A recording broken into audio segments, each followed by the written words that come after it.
So yeah, a little bit about Jason, who's here today. Jason Weaver is a prominent author and thought leader in product innovation, digital marketing, and entrepreneurship. Jason founded and successfully exited from 2 technology companies, including Shoutlet, leading social media management platform, and SpendSetter, a mobile loyalty platform. Today, Jason is the founder and CEO of Airdeck, which is an online document narration platform. So I will turn it over to you, Jason. Thanks so much for being here. Yeah, thanks for having me, Zach, and good to see you, Nick. Let me just get my screen up here and tell me if everybody can see this okay. You guys see that all right? Yeah, good to go. Well, I put together some slides and I put them within Airdeck so I can show you guys some of the stuff here. But I'm so excited about this topic today. It's something that I'm very passionate about. And quite honestly, it's part of the reason why I formed our company, Airdeck, which is communicating when you can't have somebody on a phone or live or in person.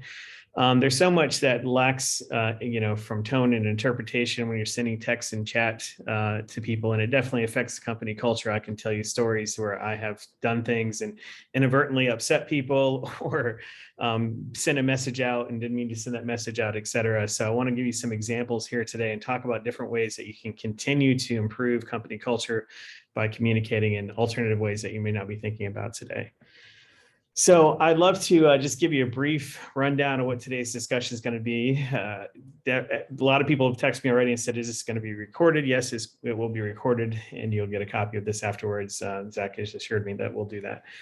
So today's discussion, I'm going to talk about the risk of nonverbal communication, discuss how and why chat messages have become so popular and the risk of that misinterpretation. I'm sure you guys have seen many Instagram posts and TikTok videos, people that have inadvertently sent messages or misinterpreted text messages. There's tons of hilarious streams of that you can listen to and watch that later.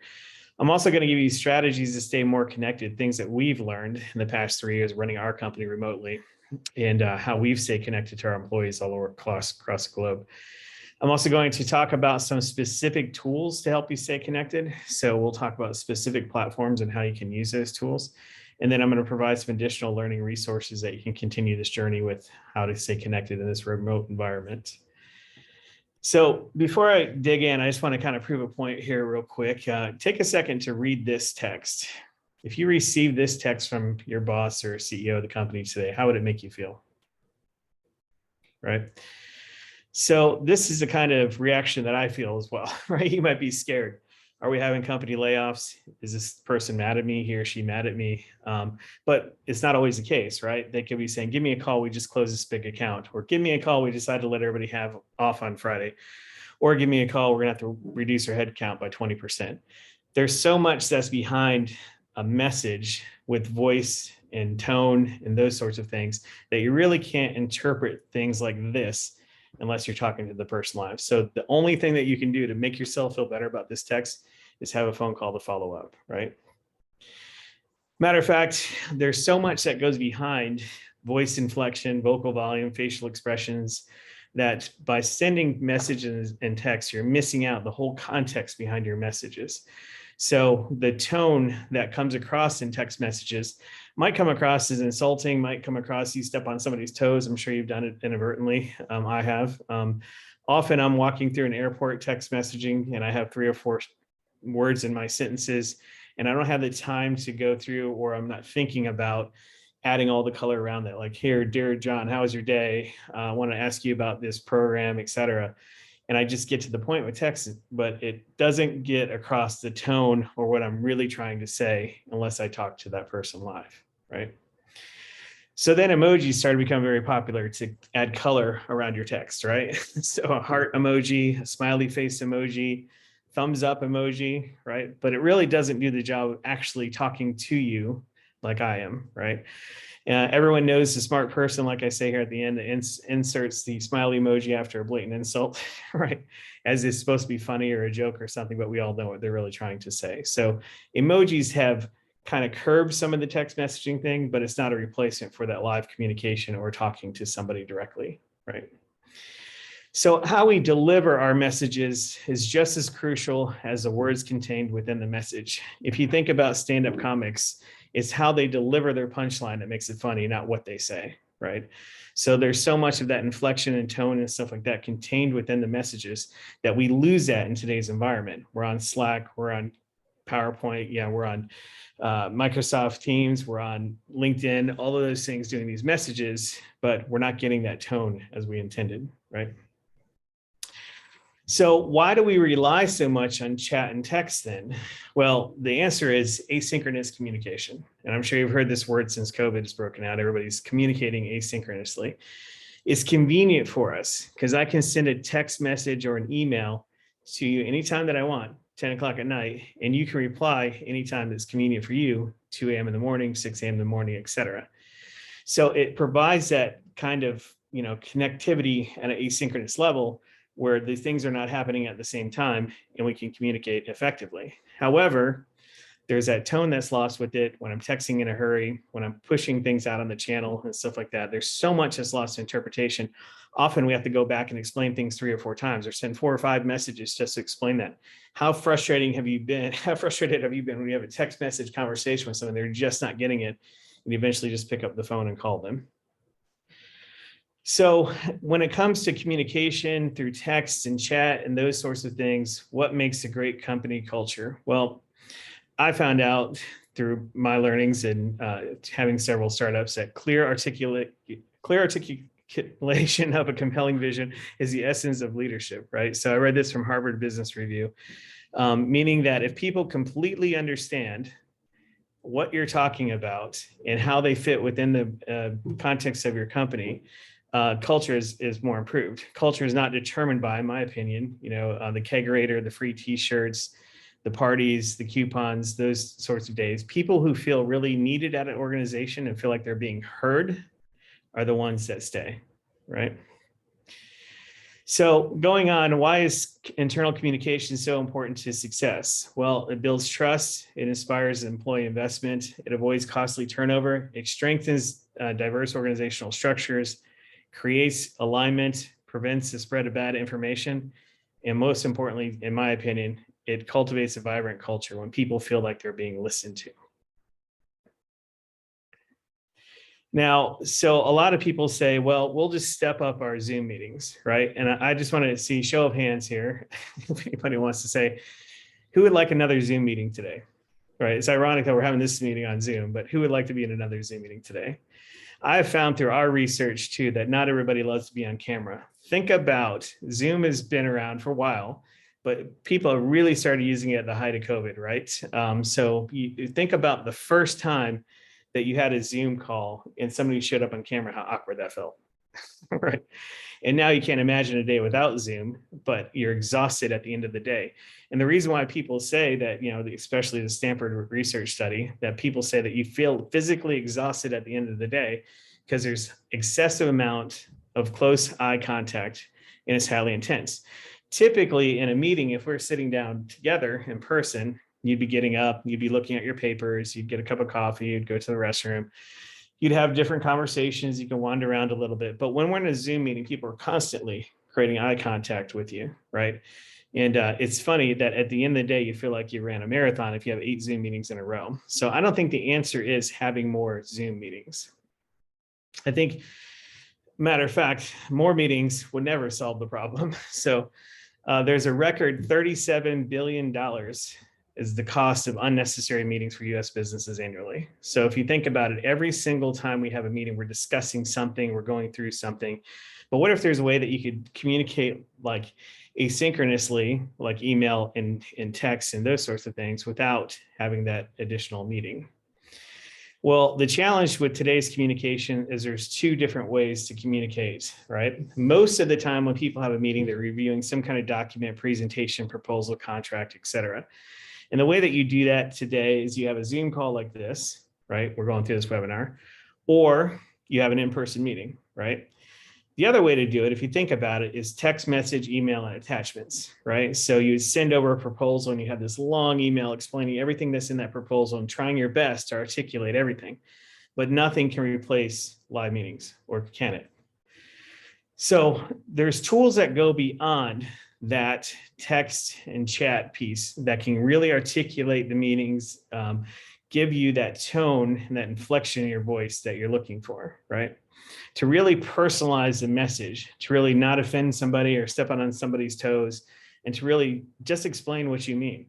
And some of these tools I'd like to go through today. Many of you are already using these tools.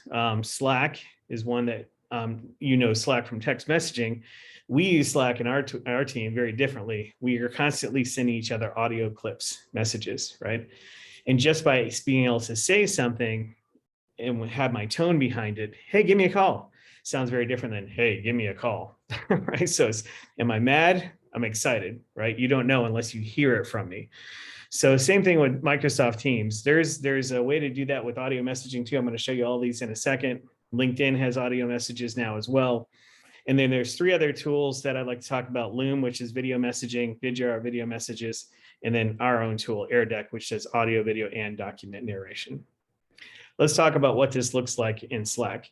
Most of the people that I find using Slack are only using the text component of it. They're only using chat. And I get overwhelmed by Slack, by the way. I have too much ADD, right? So every channel, everybody messaging me all the time. Sometimes I just have to absorb the message, think about it a little bit, and then come back and record an audio clip. There are 2 functions down here at the bottom of your chat box in Slack that help you articulate a message with audio or video. So here's how it looks. You can hit the record audio clip, leave a voice message for somebody on Slack, or a video. Try it, works like magic. People completely understand what you're talking about. Nothing is left to misinterpretation. So let me show you this. The other piece of this is Microsoft Teams. Microsoft Teams has this in a mobile component, so it doesn't have it on the desktop version. So a lot of times, like I said, I'll be walking through an airport or leaving a meeting or doing something, and I'm tempted to send a text message because that's the way everybody does it, right? However, I found myself, my team greatly appreciates when I take the opportunity to send them an audio message, and I just hit record here on my mobile phone, and it goes right into Microsoft Teams, and they understand what I'm talking about. No 2, 3, 4 follow-up meetings needed for that, or text messages. Loom is a desktop tool as well that helps you do video recording. So you can record video with this. One thing I like to point out is we have both audio and video in our platform and Airdeck. And with Airdeck, I'm finding that not everybody loves to be on video, right? So we have the opportunity for people to create narrated documents, proposals, contracts, et cetera, using narration. They have the opportunity to record desktop video just like Loom and these other tools, but not everybody wants to be on camera all the time. So I found that to be a huge relief for sales teams and people that feel awkward getting on Zoom calls and those sorts of things, that they have the option of just doing audio only. Loom is an effective tool. It's a desktop video tool. I have many friends that use it. It integrates with our tool as well. You record desktop video, but you can explain things and send those over versus just have a text message and send it out that way, right?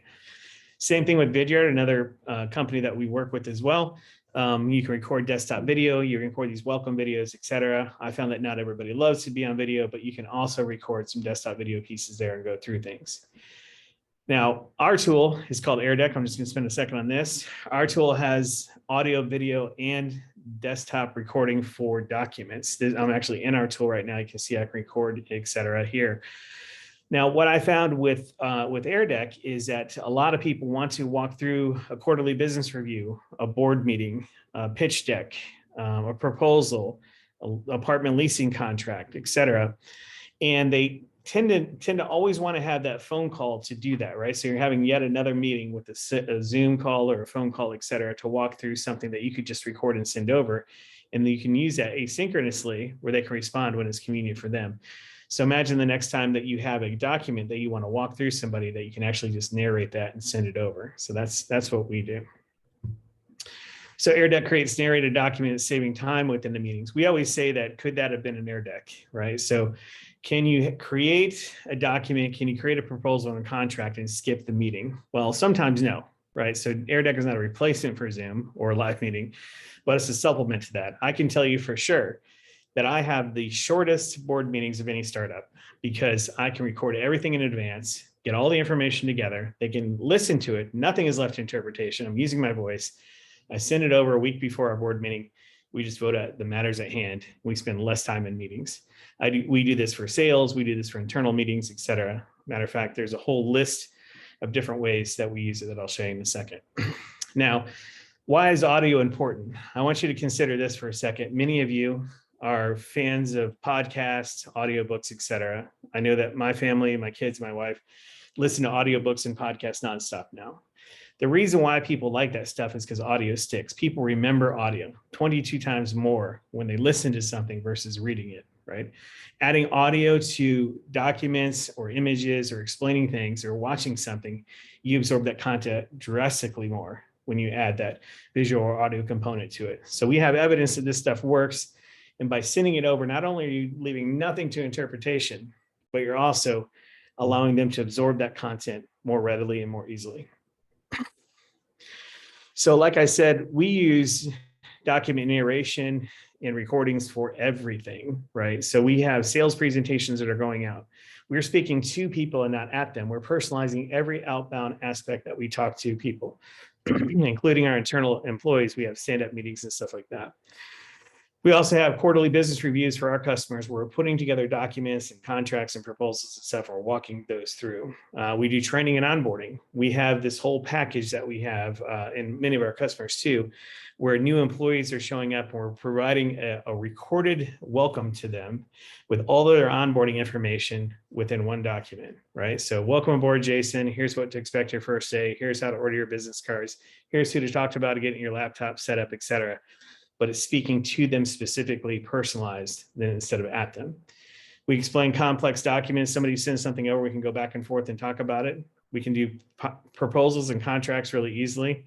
And speaking of this webinar, I just want to tell you this is we have a lot of people that register for webinars all the time.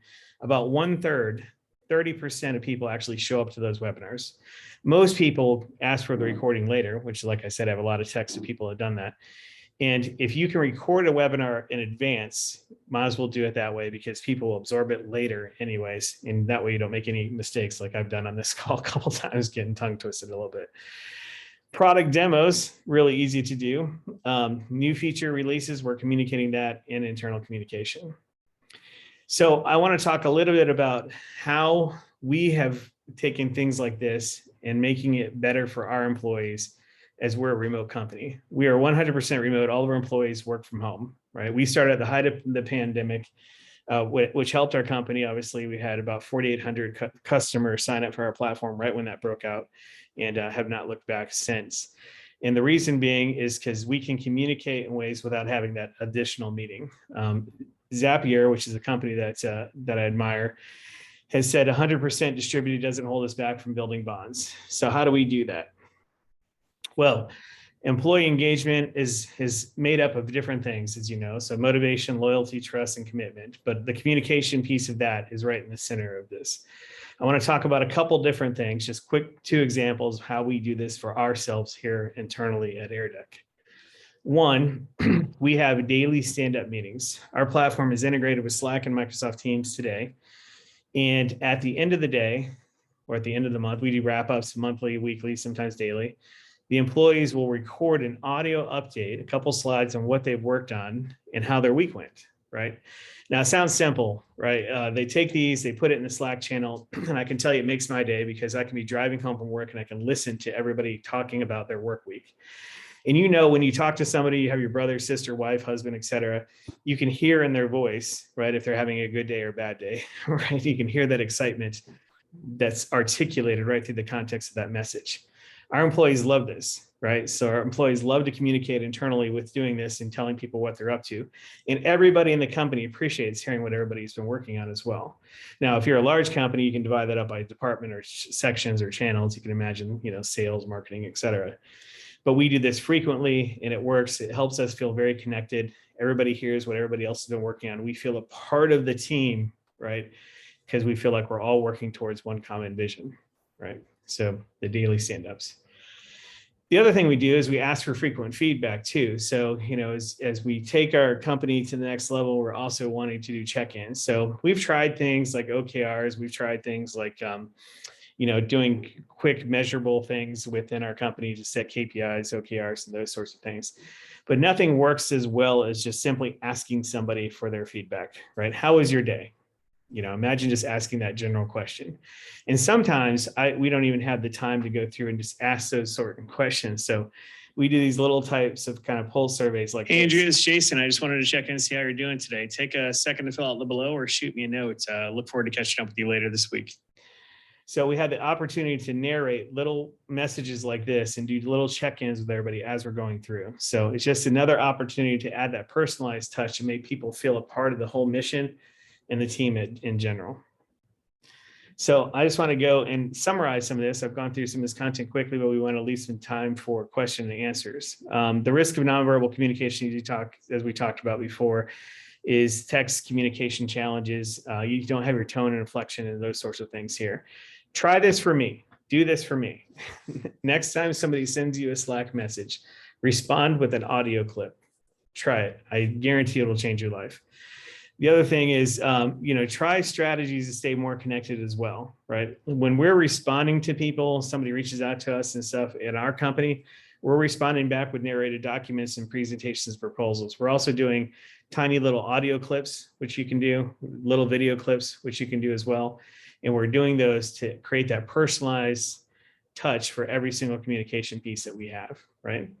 Check out some of the platforms today that are available. Love to show you Airdeck too. There's additional learning resources in here, and you can go in and check that out as well. I'm in Airdeck now, so Nick has told me to give you guys just a quick little view of how this has changed his life. I want to talk about Nick real quick, if I can call you out, buddy. At his prior company, Farwell, Nick was a power user of our platform and was onboarding new employees, and has been a good friend ever since. Has used the platform ever since. Airdeck allows you to take any of these kind of documents, proposals, contracts, anything that you need to have that meeting for in person.